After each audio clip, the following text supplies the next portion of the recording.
Hello students, let's see the question. So the question is the process of conversion of meristematic cell to permanent cell is पूछा गया है कि जो meristematic cell से permanent cell में conversion होता है उस process को हम क्या बोलते हैं? Dedifferentiation, undifferentiation, differentiation, none of the above. तो अगर हम देखें यहाँ पे जैसे कोई मेरिस्टेमेटिक सेल है,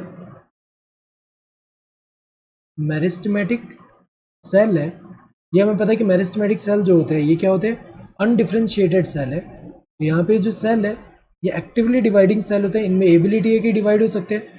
अगर ये सेल का स्पेशलाइजेशन हो रहा है in terms of structure and function, जैसे यहाँ पे कोई सेल बन रहा है इससे, जैसे यहाँ पे कोई रूट हेयर अगर हम देखें, यहाँ पे अगर हम देखें रूट हेयर वाला सेल अगर बन रहा है तो यहाँ पे सेल का क्या होगा? सेल जो है यहाँ पे डिफ्रेंशिएट होगा और यहाँ पे हो क्या रहा है? In terms of structure and function ये स्पेशलाइज हो रहा है यहाँ पे। तो ये जो है यहाँ पे हो क्या रहा है कि ये एबिलिटी, यहाँ पे इस प्रोसेस को हम क्या बोलते हैं? डिफ्रेंशिएशन। डिफ्रेंशिएशन, और यहाँ तो एबल था ये डिवाइड होने के लिए, लेकिन डिफ्रेंशिएशन से क्या हुआ?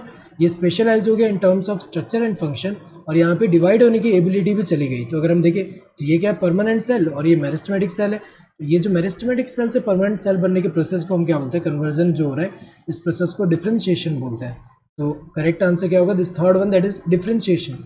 डी डिफ्रेंशिएशन नहीं होता है। डी डिफ्रेंशिएशन में क्या होता है कि जैसे कि जो सेकेंडरी मेरिस्टम बनते हैं लेटर इन स्टेज में, तो अगर हम देखें वहाँ पे क्या होता है कि जो एक बार परमानेंट सेल बन गया उसमें वापस एबिलिटी आ जा रहा है डिवाइड करने का, तो वो प्रोसेस अगर हम देखें डी डिफ्रेंशिएशन होता है। ये तो गलत है, अनडिफ्रेंशिएशन नहीं है, नन ऑफ द अबव भी नहीं होगा। Correct answer would be this third one. Hope you understood the question. Thank you and all the best.